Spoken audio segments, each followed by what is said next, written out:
Welcome to I'll Have You Know, a podcast from Rice Business. This episode is part of our Pivot series, where guests share stories of transformation in their lives and careers. The skill sets of things, the skills of like intuition and creativity and tenacity, they're not things you necessarily put on your resume, but those are definitely the skills that we need on our teams with our employees as we move forward and we move towards creating these solutions, because the enormity of the task in front of us is pretty huge. You can't just analyze your way into it. She's been called the Erin Brockovich of food. Robyn O'Brien, Rice Business Class of '98, is recognized as one of the most visionary voices in food. By founding Replant Capital, her mission is to transition farmland to regenerative and organic agriculture by focusing on soil health and farmer profitability. Hello, everyone. Today on I'll Have You Know, we are joined by Robyn O'Brien, Rice Business Class of '98. Thank you, Robyn, for joining us today. Oh, I'm so excited to be with you. Well, I want to get started with going back and finding out how you even became interested on the topic of food. Well, gosh, I wasn't really at all. I wasn't a foodie. I joked that, I was the last person that knew anything about any of this. I had regularly consumed diet sodas, didn't give any thought to any of it until my youngest child had an allergic reaction one morning over breakfast. And so everything that I had just assumed held to be true, I started to dig into research. I really, really leveraged the background and the education that I had at Rice to really start to understand and unpack what exactly was happening to the health of our children and what exactly was going into the products that we were grabbing off of grocery store shelves. And so this sort of came about after your time at Rice Business? Yes. I think we're all interested in food as eaters, kind of in a selfish way, but the wider work of realizing that, the choices and the decisions that we make financially that impact the decisions a food company can make when it comes to sourcing and ingredients and everything else have a massive impact. And those externalized costs were being borne out onto the health of our families. And prior to Rice, I had been in advertising and marketing. I had done a Fulbright. I'm just forever a student. I love, love, love to learn. However, yes, it was coming out of Rice when I got a job in the investment world on a team that managed $20 billion in assets. And I was the only woman on the team.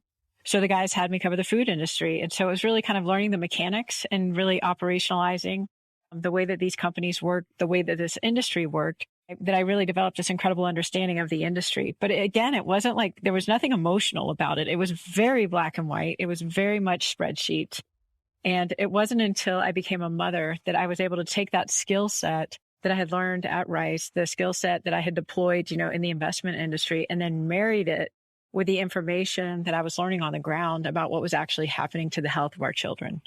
And in this time, we'll get more into kind of where you've gone with this, but how have you used what you learned at Rice Business to kind of take this forward and explore this world of food?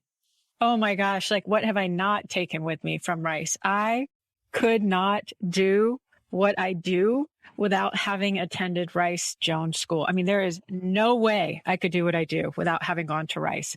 And it's everything from the economics class and understanding just basic fundamentals of economics to ethics coursework that I took with Doug Schuler, to marketing coursework, to operational behavior. Every single one of those classes. And I will have to stop and pause and thank Al Napier because he was my entrepreneurship professor. And we have just lost a very, very good man who I have stayed in touch with over the years because my work sort of initiated when my youngest child had this allergic reaction. Well, he would share personally how he had a grandson with peanut allergy. And so I leaned into absolutely everything that I learned at Rice, from managing the right fund to all of the parties that we would throw, even the partios. And when we host investors and we bring them out what we have at Replant or Trails and Ales, it's the same version of that, just Colorado style. So there was so much that I learned in that program, and it fundamentally changed the way that I viewed the world. It's why I'm so loyal and so devoted and so proud to be on the faculty as an adjunct faculty member, because the school gave me so much. Absolutely. Totally agree. I know you've been labeled the Erin Brockovich of food. How did that title even come about? Do you like that title? Gosh, it's funny, it was I think, as somebody who nobody knew, I mean, Robyn O'Brien meant nothing to anybody when I stepped into this. And so when somebody said, you're kind of like the Erin Brockovich of food, it gave people an immediate understanding of, okay, this is somebody who's like dug into it. She's going to make some noise, she's going to be a little bit of a rebel about it. All true, all true. And then I was so fortunate that Erin was so supportive of my work in the very beginning when nobody knew my name. And a lot of people, candidly, were sort of looking at me like, you sure about this? You sure it's really this bad? Because nobody really wanted to have to take responsibility if it really is this bad. And Erin did. And that's what Erin does. She was almost like a big sister, just kind of in the early years of the work. I think what's really interesting now is, as we continue to create solutions and drive solutions, the invitation is like, be the best version of yourself that you can be. And I am so grateful for her. And I am so grateful for her ongoing work. My work, coming back into the finance world is going to be different. I came with a different set of skill sets and a different expertise. But, it really is, I think when you pioneer something, it's a very, very lonely journey. And there are not a lot of people that understand how isolating it can be. And I do think Erin is one of those people in my world who does understand that isolation and that persecution that's just part of pioneering and punching through something to really start to create change. I can definitely see the parallels in how people can relate and understand what it is you've done and you're trying to do whenever they hear her name as well. Yes. And she really, I was texting with her the other day. So she showed us what is possible. And she showed us fearlessly what you can do with no excuses and no exceptions. And that model is something that needs to be emulated over and over and over again. And I think it's so important, not just for young girls to see, but for young boys to see too. My kids they're not little anymore. My oldest is graduating college and I have 2 boys and 2 girls.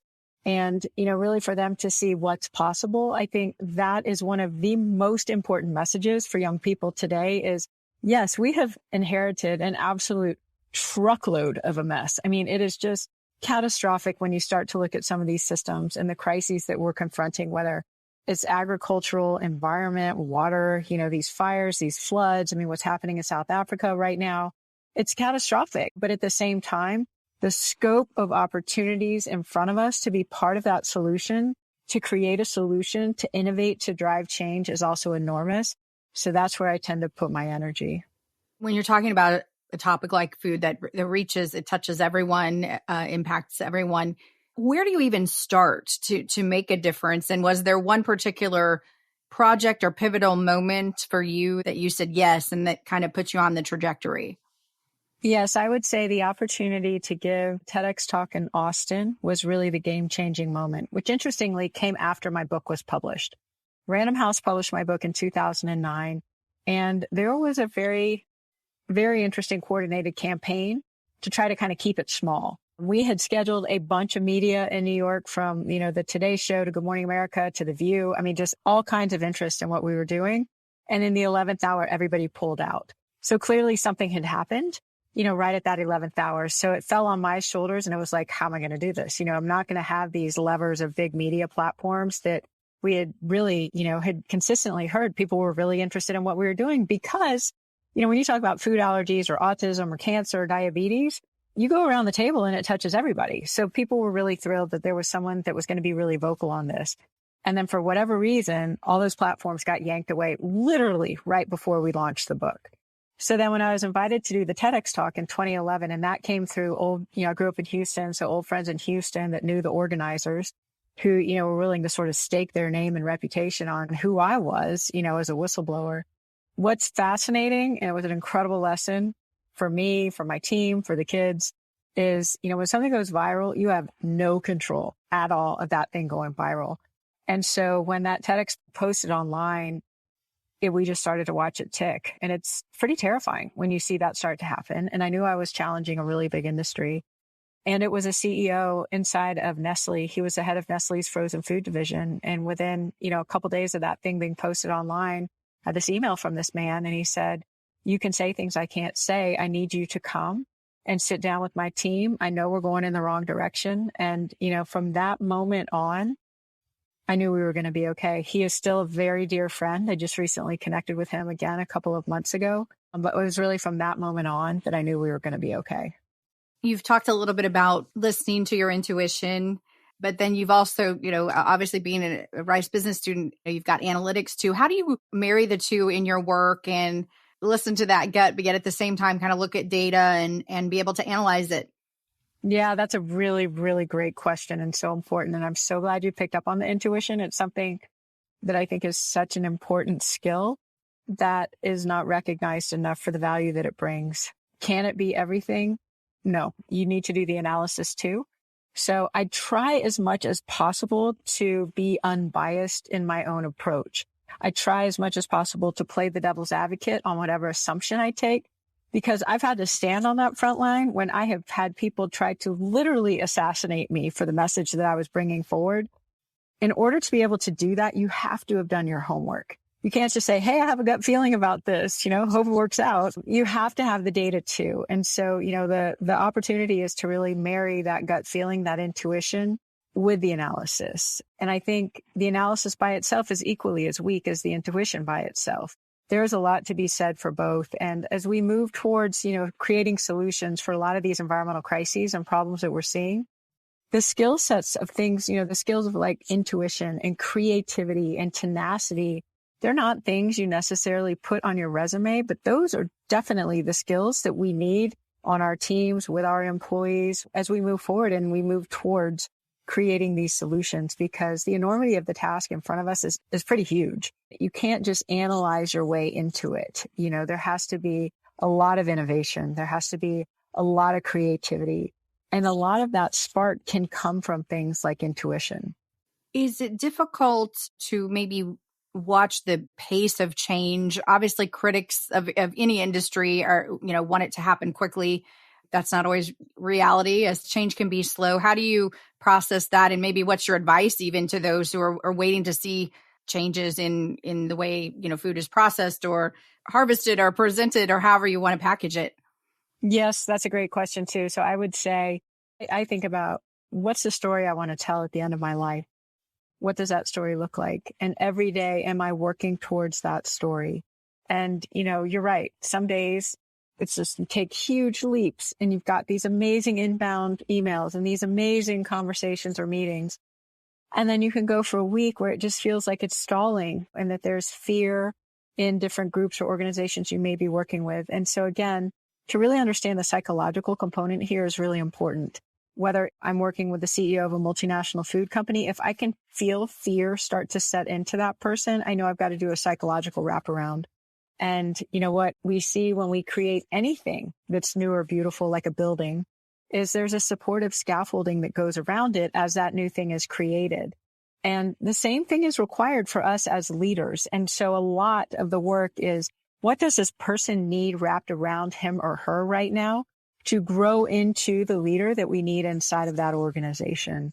And so it's not just technical stuff. It's not just analytical stuff. There is a lot in the soft skills side of things, which again, Rice did an amazing job with the organizational behavior classes and really helping understand that, people don't exist in a vacuum. I mean, my team alone this last 6 months has been hammered with all kinds of personal stuff, hitting different team members. And it's just crazy that it's hit everybody at the same time, but it has. And so, how do we help our teammates navigate the personal and the professional? And I really think the more that you can understand the psychological impact of things like climate change, the psychological impact of things like Russia and Ukraine, the psychological impact of, somebody's mother being diagnosed with cancer, the more resilient you're going to be and the better you're going to be able to stay in the game for the long term. So I really do take this long-term approach, and if I'm feeling like burnt out, which believe me, I've had those stretches where I'm just like as flat as can be. And then I know, okay, it's time to sort of pull back a little bit. And what do I need to do to refuel? Do I need to spend less time in meetings? Do I need to spend less time on Zoom? Do I need to take calls walking around the block? I mean, what does it look like? And I think one of the silver linings of COVID is that it sort of scrambled our workday and it allowed us to reinvent things. And I think particularly for women, a lot of us, it's a little bit chaotic if you got kids at home, or a lot chaotic, but it's given us a flexibility that we didn't have before.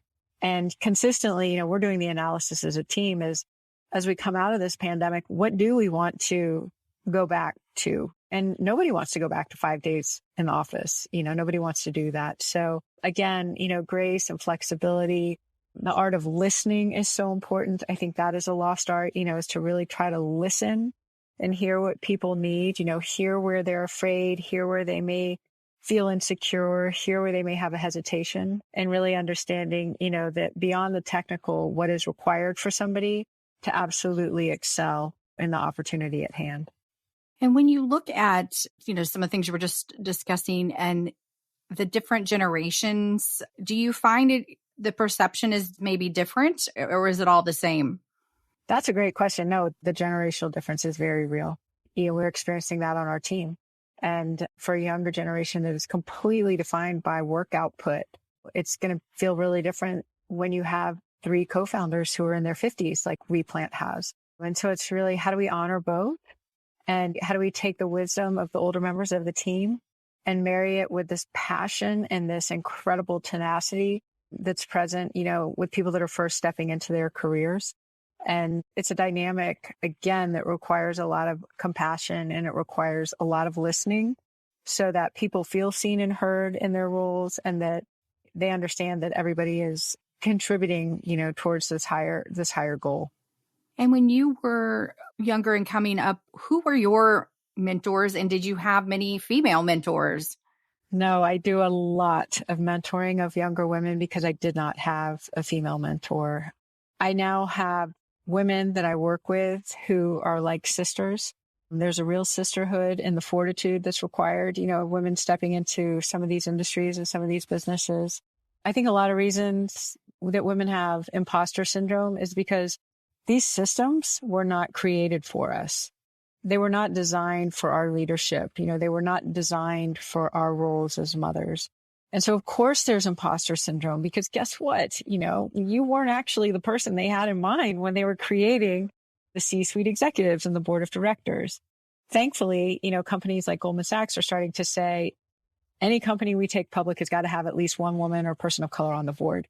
That's a pretty low bar, but at least they've actually created a bar.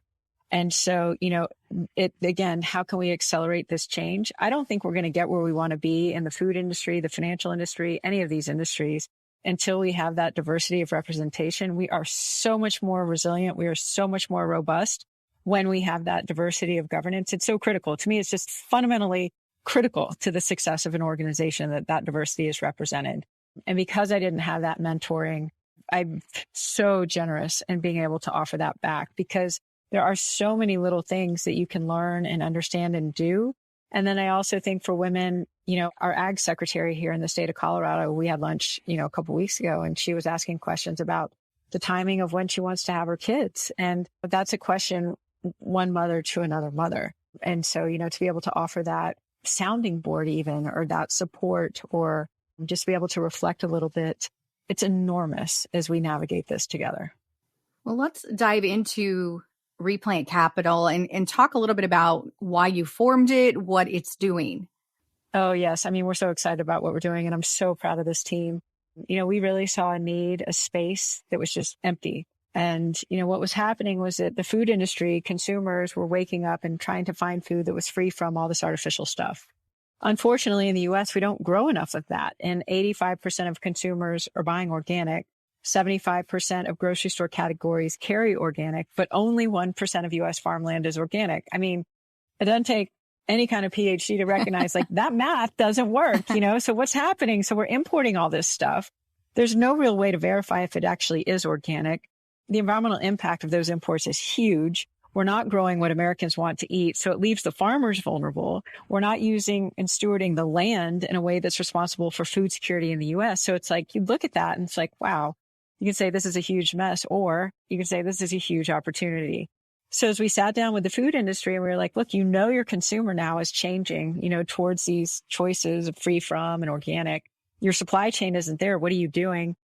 The frustration the industry had with the lending institutions and the conventional lending institutions, they couldn't give them the capital or the timeline needed to transition farmland. Because it takes 3 to 5 years to transition something from that really intensive chemical input model to regenerative and organic agriculture. most banks aren't going to be like, hey, we'll give you that 3 to 5 year window, So we thought, can we create a financial services firm, raise philanthropic capital from high net worth individuals, foundations, other organizations to really bridge that need and provide a very low cost of capital to the farmer so that he or she can begin to transition into regenerative and organic agriculture, and then really lean into these relationships that I have with these multinational food companies and really pull them forward so that they would commit and say, you know what, if you offer that loan at a low cost of capital, we're going to be here at year 3 to buy that stuff as it comes off the farm. So that's the model that we created, and it helps the farmer mitigate his or her risk in that transition because he's got a low cost of capital. We bring in a technical assistance provider, which is somebody who goes out to, Kansas or Arkansas, or wherever the farm is, works with that farmer to teach him or her how to get off the chemicals and steward the soil in a different way. And then importantly, we bring in that third party, that guaranteed buyer, the big multinational food company that's going to say, yes, I'll be there. So the farmer, instead of it being this totally risky endeavor where he can't see what could happen at year 3, up front on that term sheet, we lock it all down. That's amazing. I'm from Indiana and grew up in the heartland, so quite familiar with agriculture. And I can imagine what a hurdle that is, because in a lot of situations you're dealing with 3rd generation, 4th generation. They've always farmed certain crops, and making that pivot has to be really scary.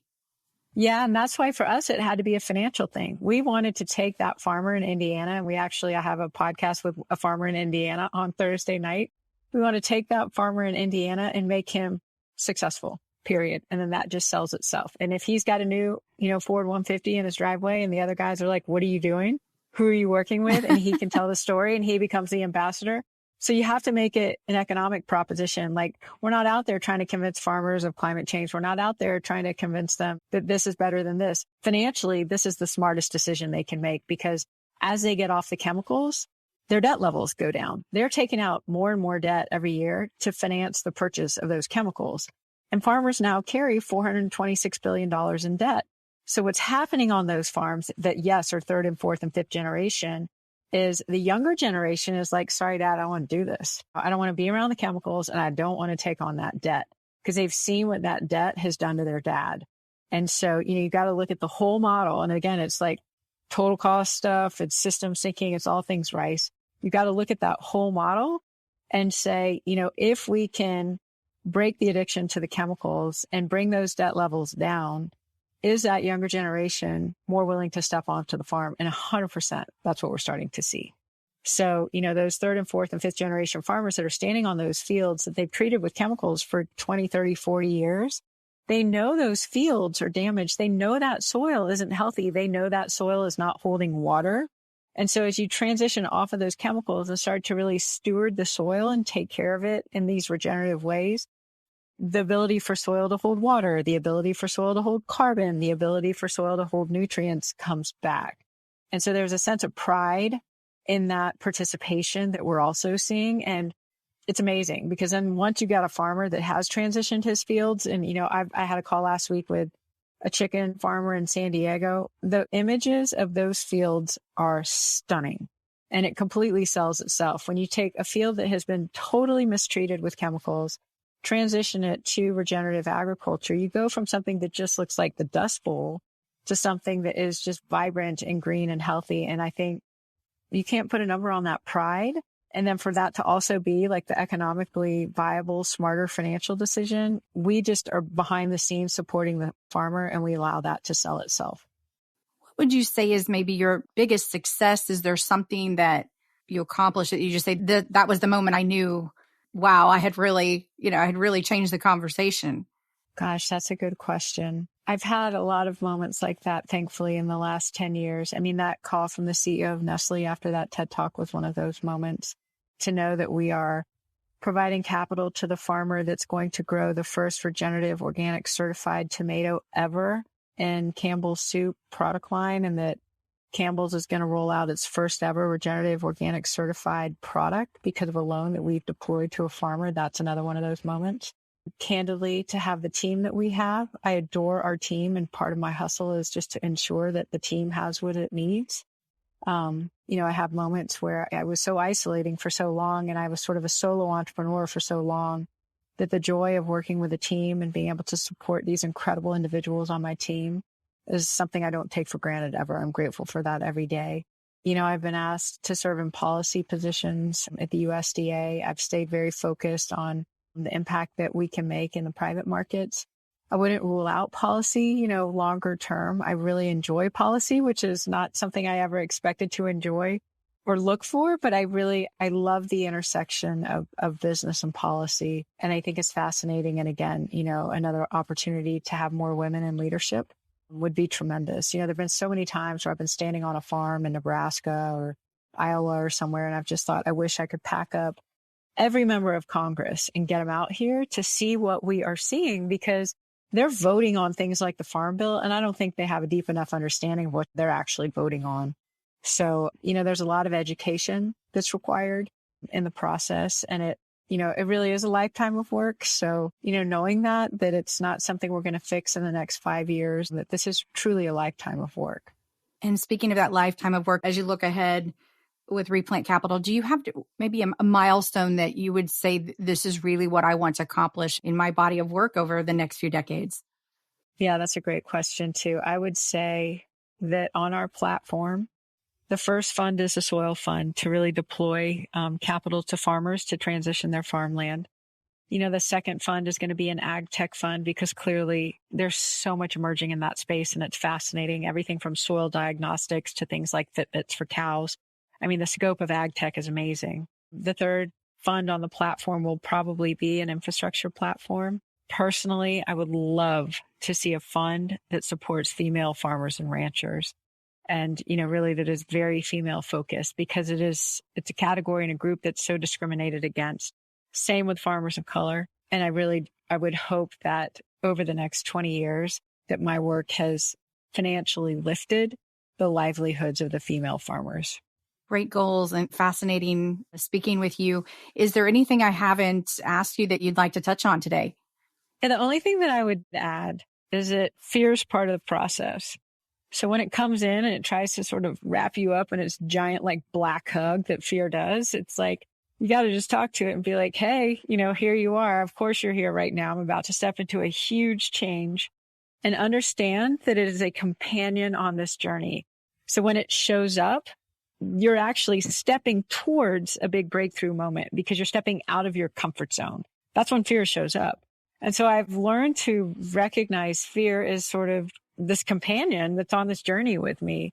And when I do sort of feel that like gripping moment, it's to just acknowledge it, name it. Of course, you're right there, and move through it. I think it would be misleading and dishonest to suggest that like you can do any of this without also, all the mental gymnastics that come with fear and change and courage and all these things. So I would add that it's probably, you've got to have people that really you can lean on and trust.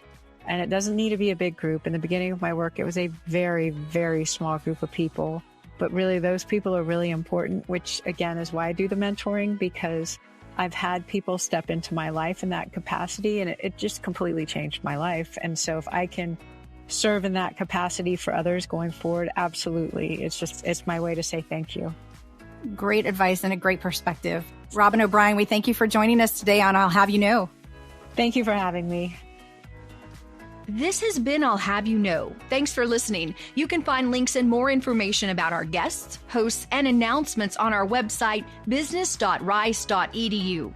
Please subscribe to this podcast wherever you find your favorite podcasts, and leave us a comment while you're at it and let us know what you think. I'll Have You Know is a production of Rice Business and is sponsored by the Rice Business Alumni Board. The hosts of I'll Have You Know are myself, Christine Dobbin, and David Drew Gleaver.